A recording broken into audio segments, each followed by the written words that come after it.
Now on BBC News, it's time for Talking Business. Hello everybody, a very warm welcome to Talking Business Weekly with me, Aaron Heslehurst. Let's go and take a look at what's on the show. Rejuvenating the Rainbow Nation.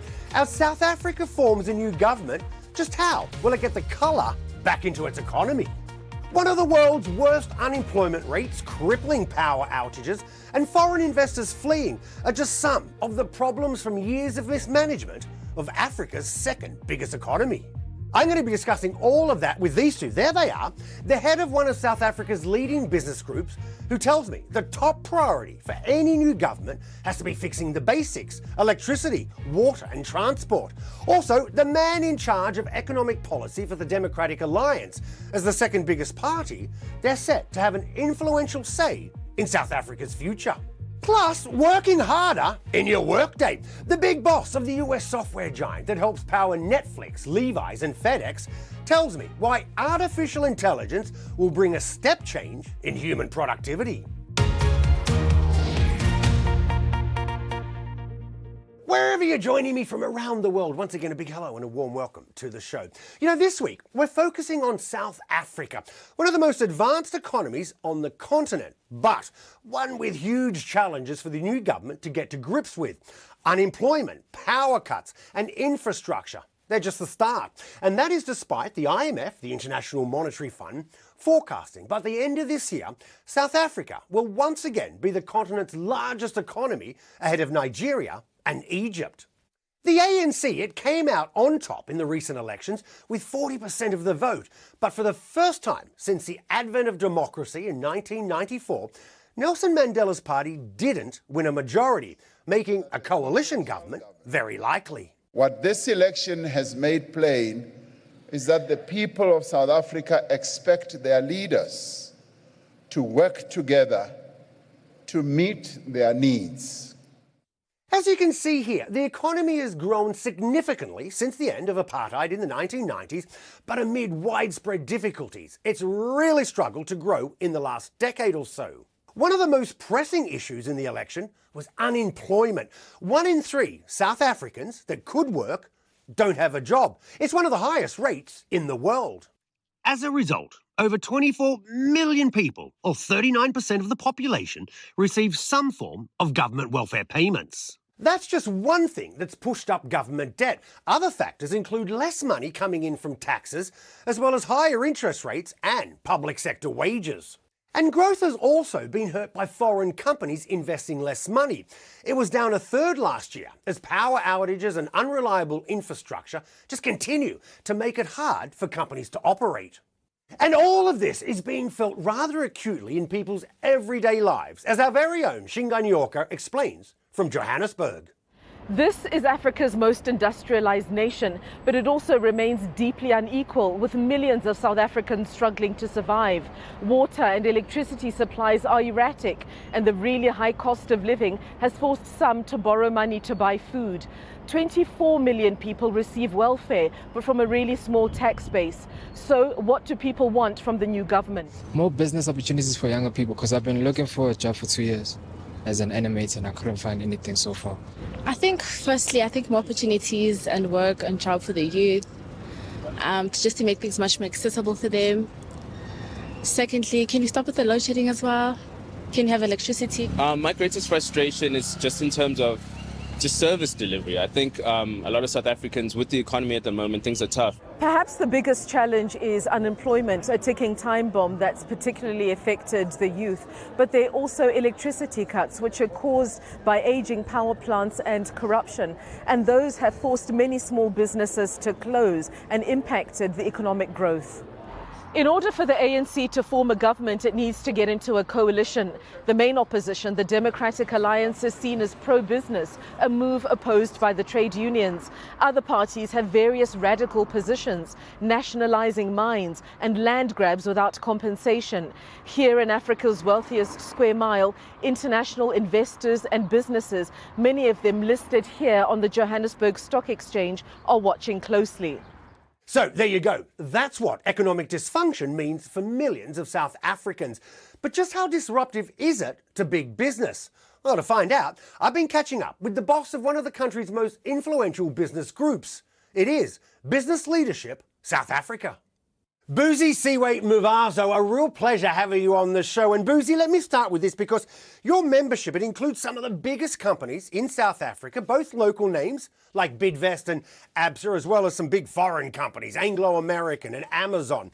So I guess the question, Busi, is what are the most important changes that they all want and need to see from the new government?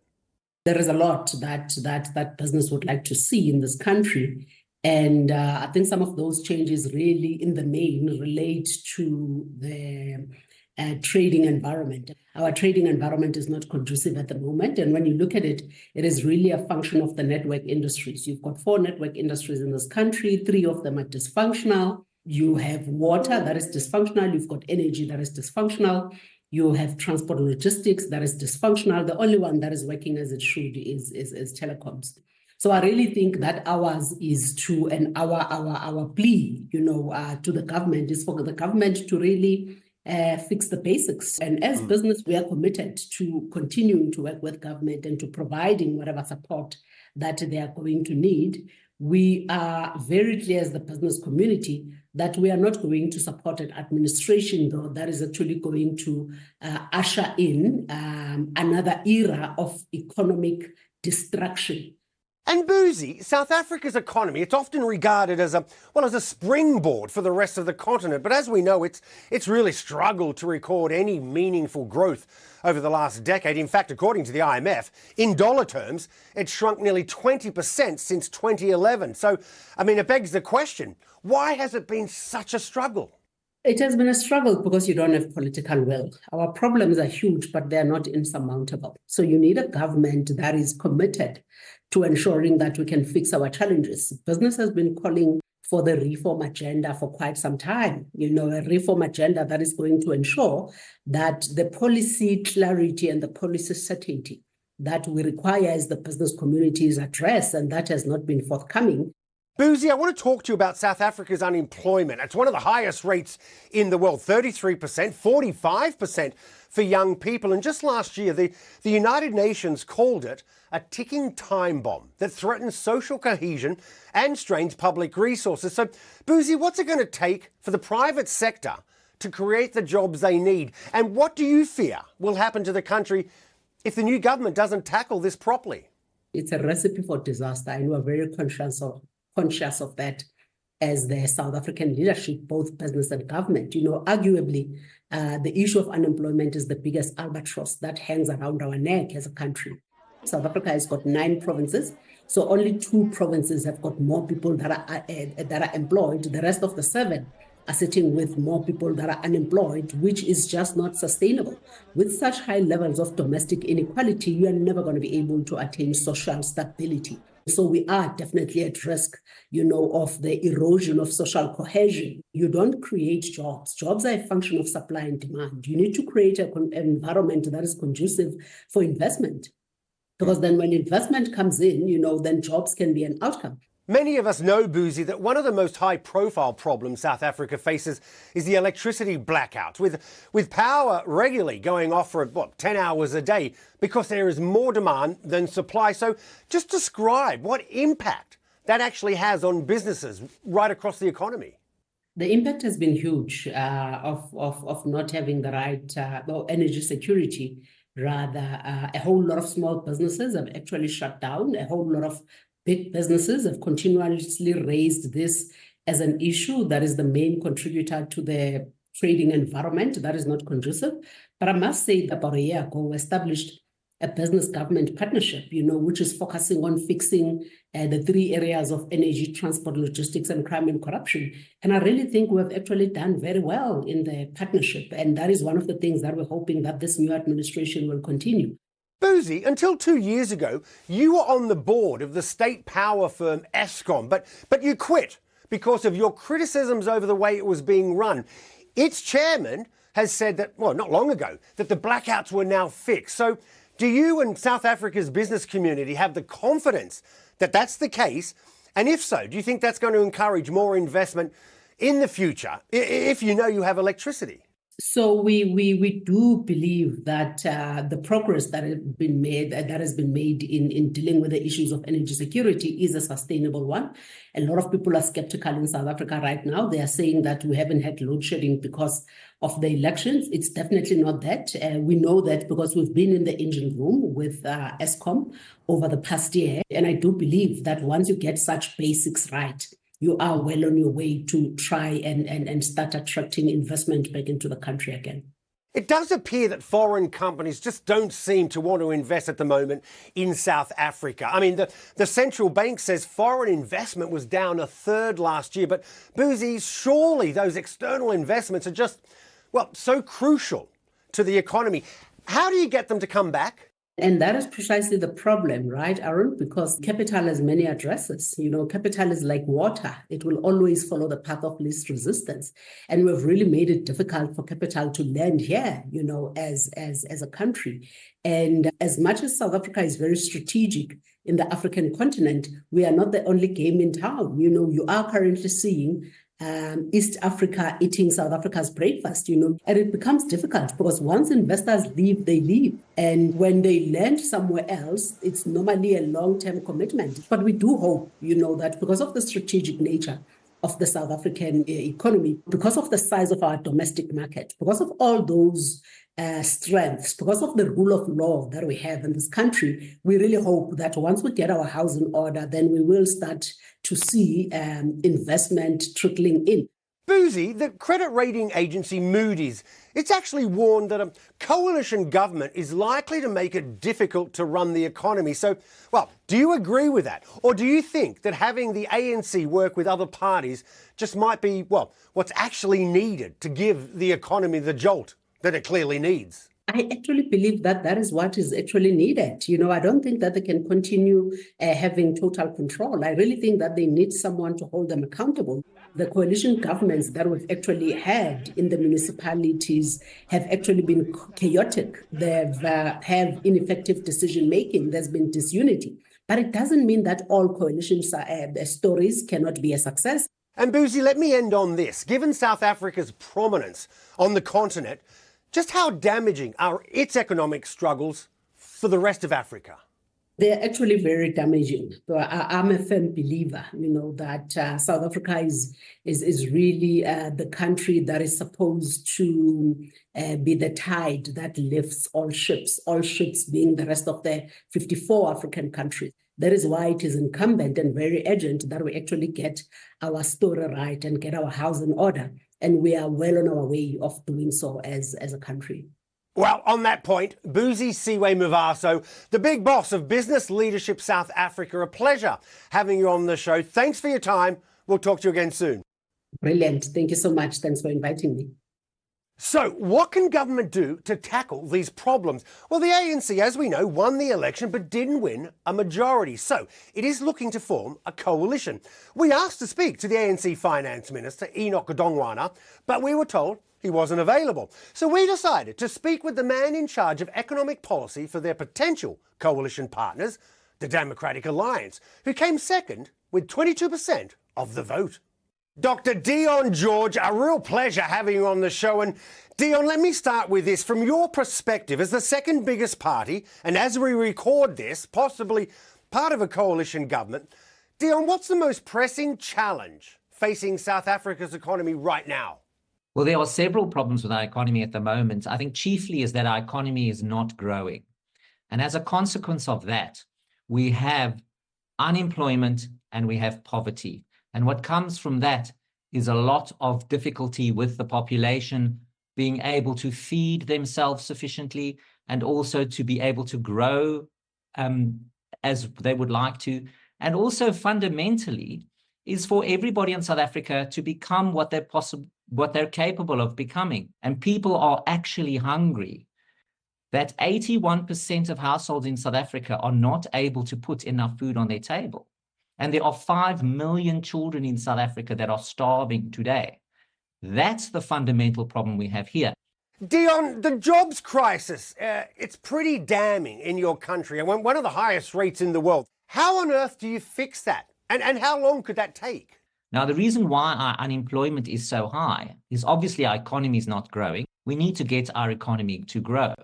And the reason why it's not growing is that government is in the wrong place in our economy. It needs to build infrastructure. It needs to provide education and healthcare and social security, and then get out of the way and let business thrive in South Africa. That's the problem. Government regulation has strangled business in our country, which obviously affects the tax rate. The other part of the problem is we have labor laws that are not working. Now we have a minimum wage, which is under discussion and has been under discussion for a long time, because what it's done is it's priced workers out of the market. Employers are not willing to employ people at the rate of the minimum wage. So we have proposed that specifically for people who are aged between 18 and 35 who have not been employed for the past 2 years, that they would be exempted. So we're not proposing to throw everything out, but we're trying to find a way that will enable us to go forward without unraveling everything else. And when we look at South Africa generally, we are not a poor country. In fact, we're a rich country. The only reason why we're on our knees is because we haven't got the right policies. And that is fixable. And so this election has been an enormously important milestone in our history, because now we do in fact have an opportunity where we can possibly negotiate a better future. Dion, we know, the widespread infrastructure problems with electricity blackouts, rail and port delays, they're all taking a big chunk out of how much tax the government rakes in. And I'm just kind of wondering, does that make it imperative that the government borrows the money right now to fix the problems for the long term? Well, I think it is important that government would probably need to borrow more money for infrastructure. But the difficulty that we already have a problem with our debt to GDP ratio. We're at 74%. So there isn't much space for government to borrow any more money without crowding out service delivery. For example, for Eskom, we have the blackouts all the time, so our economy can't grow because business can't keep the lights on. So what we need to do is change the model, inject the private sector into it, and that would then take pressure off government's national balance sheet, which then would make more money available. Dion, I have to ask you, because others will ask this question, do you think it could be just a matter of time before South Africa, needs a bailout from the likes of the IMF? If we carry on spending this way, it may well happen. However, I do believe that it can be avoided if we make the right choices. At the moment, what's happening is, yes, we are paying an enormous amount of money on interest payments. Any household will know that you can't borrow so much that you just can't pay it back. If government does not cut back on its spending, it will end up that way. Dion, the credit agency Moody's, it's warned that any coalition will find it difficult to run the economy. And the head of South Africa's biggest trade union, which is of course an important ally of the ANC party, they told the Sunday World newspaper it was firmly against an ANC-led coalition that included what it called the Racist Democratic Alliance. So I've got to ask you, Dion, do you think these differences can be overcome?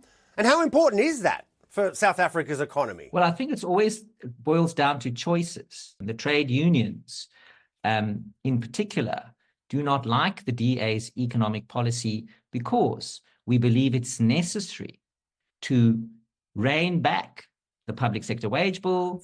We need to rein back the strength of the trade unions in our economy. If economy doesn't grow, you don't have tax revenue and you're unable to deliver services. The DA's position is quite simply this: we have got a set of policies and we have a vision that we believe can take our country forward. We need to get beyond our fixation with race.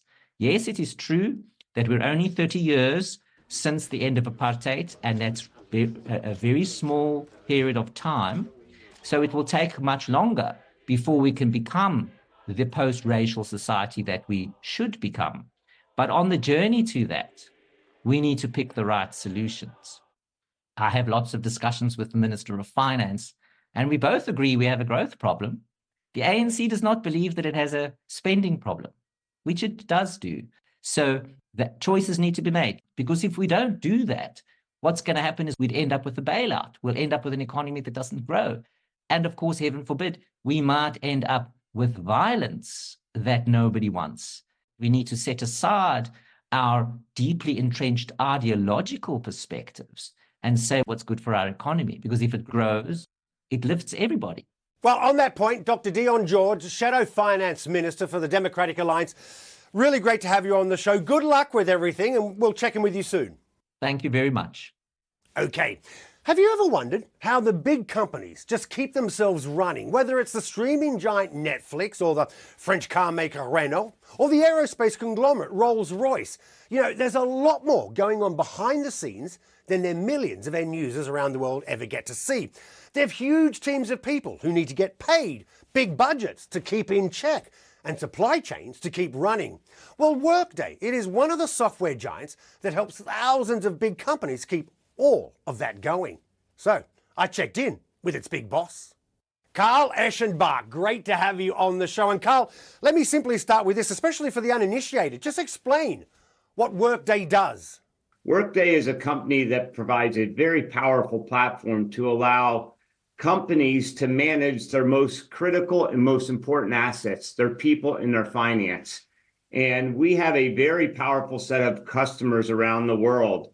We have over 60% of the Fortune 500 using our platform. And we have a tremendous set of clients across Europe, including 35% of the FTSE 100. Carl, as we know, economies in many parts of the world, they're struggling. There's uncertainty about interest rates and growth more broadly. So I got to ask you, how difficult does that environment make it for new customers to take the plunge and invest in using your services? The macro is quite challenging out there for enterprise software companies who are selling large transformational platforms like we do here at Workday. That being said, our platform is extremely powerful and helps customers productivity gains, allows them to be more efficient and save them money. But to get, opportunities across the line where people actually want to deploy a platform like Workday, we are seeing more scrutiny before they make these big decisions on these transformational platform positions. So you typically charge a company for your services for each member of staff they have. So I guess when they're growing, you're also growing. But with the US, which is your biggest market, it's seeing signs of a slowing jobs market. So how concerned are you that that's going to be difficult to grow Workday, at least while the US central bank keeps those interest rates on hold? Yeah, listen, we have a very, what we call durable business. Our value proposition continues to resonate with our customers, but we're seeing not as many people expand or increase their headcount of their employees, which can sometimes have an impact on how we license our product with our customers. But overall, we're not overly concerned because of the value we bring to our customers. Carl, a lot of what you do is based on the cloud, but in a world where so much work is done remotely, I'm kind of wondering, does that make your systems perhaps more vulnerable to hacks and attacks? So I think our security posture on our platform is truly world-class. It's as secure as anything else you can do on premises. One of the reasons people have, been implementing a Workday platform is post-COVID, people are working all over the world in a very hybrid manner. And to do that, you had to implement a new platform to support your employees. And now we're seeing companies implement a platform like Workday in a truly transformative way to support their employees in a very different way than they have historically had to. Carl, let's talk about AI, artificial intelligence, of course, touted by the experts as the next big thing in so many circles. So do you worry that the rise of easy-to-use tools like, ChatGPT or even the integration of AI into standard Office software, such as Microsoft Office, do you think that's going to eat into demand for your customized solutions? Because, simply put, customers, they're going to be able to achieve the same results without spending as much. We are big fans and big believers of AI and the potential impact it can have on human productivity. In fact, we think it can drive a step function change in human productivity. First and foremost, it's important to know that for more than 10 years, Workday has been building right deep into our product AI and machine learning. We talk about quality and quantity of data. We have over 65 million users on our platform, Aaron, that process over 800 billion transactions a year. And by doing that, it gives us a highly curated set of data to train off of and provide AI outputs. We often say your output of AI is only as good as the input of the AI and the data you're training on. In fact, we talk about AI and how it will peacefully coexist with employees, not replace employees. And those employees, because they'll be more productive, will actually go focus on work that they did not, they'll focus on new types of work where in the past they would have had to do all these mundane tasks. So we're pretty excited about AI. We're big believers. We're leaning into it. Will some jobs be impacted? Potentially, but we can repurpose those employees to go and work on, higher productivity activities. Well, on that point, Carl Eschenbach, the big boss of Workday, thanks very much for your time. We really appreciate it, and we'll talk to you again soon. Thank you, Aaron, and thanks for having us on your show. Well, that's it for this week's show. I hope you enjoyed it. Don't forget, you can keep up with the latest on the global economy on the BBC News website and the smartphone app. Of course, you can also follow me on X. X me. I'll X you back. You can get me at BBC Aaron. Thanks for watching. I'll see you soon. Bye-bye.